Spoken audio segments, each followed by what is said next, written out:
আমাদের এখানে বাসুদেবপুর কালী মন্দির 1 নম্বর কালী মন্দিরে চলে গেছিলাম। তো আপনাদের গেছি তো আমরা সন্ধ্যা তো তখন আরতি হচ্ছিল। তো আপনাদের জন্য একটু এই মুহূর্তটা শেয়ার করি।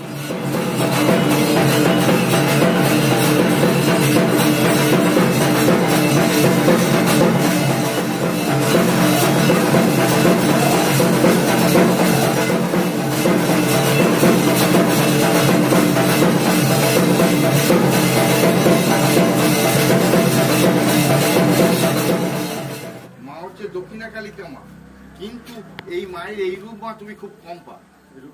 এই রূপ বলতে গেলে দেখো আমার মা যেন বলছে তোরা আমার কাছে আয়, তোদের কি আনছিস না আনছিস দেখার দরকার নেই, আমার কাছে আসা মানে আমি তোকে দুহাত ভরে আশীর্বাদ করবো। দেখো মা অন্য জায়গায় দেবে মা একটা হাত পেতে আছে, তাই না? এক হাতে আশীর্বাদ করতে, এক হাতে মুন্ডমালা, এক